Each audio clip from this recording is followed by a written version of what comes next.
Hi, my name is Dave Ulrich. I'm a professor of business at the Ross School of Business at the University of Michigan in the United States and a partner in the RBL Group. What a privilege to endorse the outstanding work in this movement by David MacLeod and Nita Clark. I ran across their work and was just so impressed with the thoughtful, creative insights that they're providing about engagement.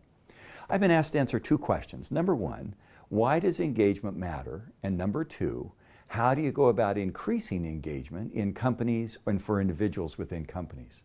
First, why does it matter? I have a great job. I get to go and visit many companies and countries around the world to try to figure out how do you manage organization, people, talent, internal issues to help companies be successful. Employee engagement is at the heart of that process for a number of reasons. Number one, when employees are more engaged, they're going to be more productive.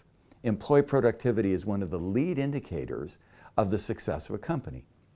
Number two, when employees are engaged, they will not just be competent and knowledgeable, they'll be committed so that they can accomplish the strategy of the company. Engaged employees are productive, they help strategy happen. And outside the company, engaged employees is a lead indicator of customer engagement. What we have found over and over again is if you have engaged employees who are committed and dedicated to the company, then the customers who interface with that company will also be committed and engaged. Employee loyalty, employee engagement leads customer engagement. And number four, engagement of employees is one of the predictors of financial success. Today in the stock market and shareholder value, 50% of a firm's market value is tied to the intangibles. One of the key intangibles is employee engagement. And finally, number five, employee engagement is good for the economy. It's good for the UK.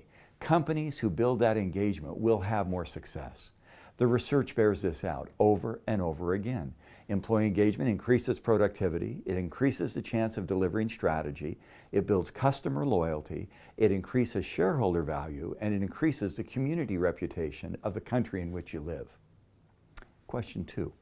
How do you get there? In the engagement literature, there's been an evolution. One of the pieces of engagement was behavioral. Will you show up? And so we have people showing up for work.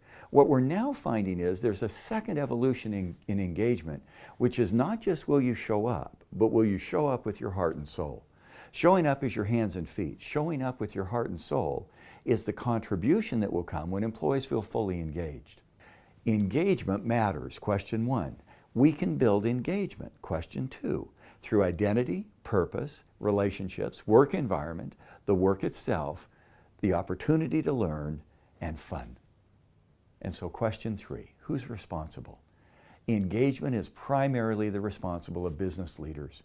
And the work by David MacLeod and his colleagues is so exciting because they're building this movement where government, political leaders, academic researchers, and business leaders will come together to try to find a way to move not only individuals and companies, but the entire United Kingdom economy forward. We hope that will happen. Leaders who become meaning makers and create that engagement will find themselves more delighted, their employees more delighted, their strategies more accomplished, their customers more loyal, their investors more profitable, and their communities with better reputations. This is a great movement. I fully endorse it and look forward to the results. Thanks for your time.